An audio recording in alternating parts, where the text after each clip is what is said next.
बिस्मिल्लाहिर्रहमानिर्रहीम, अस्सलाम वालेकुम। मेरा नाम डॉक्टर अमन जाज़ है और मैं civil homeo clinics Ahmedabad Pakistan से आपसे मुखातब हूँ। आज हम बात करेंगे कि कुछ लोगों में फ्रैक्चर हो जाते हैं और उनकी हड्डियाँ जो हैं वो जुड़ती नहीं है, या फ़ीमेल जब एक मखसूस उम्र के बाद उनकी बॉडी में विटामिन डी, कैल्शियम की कमी आ जाती है और मुख्तलिफ़ बीमारियों का जो है वो शिकार होती है, या आपने अक्सर देखा होगा कि चलते फिरते उनकी कूल्हे की हड्डी टूट जाती है, या हड्डियाँ बहुत ज़्यादा कमज़ोर हो जाती हैं, या डायबिटीज़ के जो पेशेंट होते हैं उनमें हड्डियों की कमज़ोरी आ जाती है, या किसी भी वजह के साथ।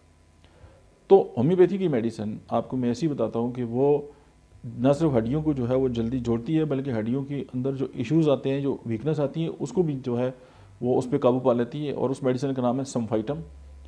कुछ लोगों को बड़ा शौक होता है गूगल करने का। आप अभी समफाइटम लिखें, उसको गूगल करें और आप इसको अंडरस्टैंड करें, आप हैरान हो जाएंगे कि हड्डी की जो चोट है उसकी भी मेडिसिन है, हड्डी का फ्रैक्चर हो जाए उसको जल्दी जोड़ती भी है। और उसके अलावा अगर आंखों में चोट लग गई है उसकी भी समफाइटम जो है वो बहुत बड़ी मेडिसिन है। और जो कार्पल टनल सिंड्रोम के जो पेशेंट आते हैं, मैंने सैकड़ों पेशेंट जो है इसके साथ ट्रीट किए। तो आप समफाइटम जो है इसको याद रखें। होम्योपैथी में इसको हड्डी जोड़ दवा भी कहा जाता है और ये बहुत ही कमाल है। और पिछले जो है वो कई 100 सालों से जो है इस्तेमाल होती है और पेशेंट इससे फ़ायदा उठा रहे हैं। Thank you very much.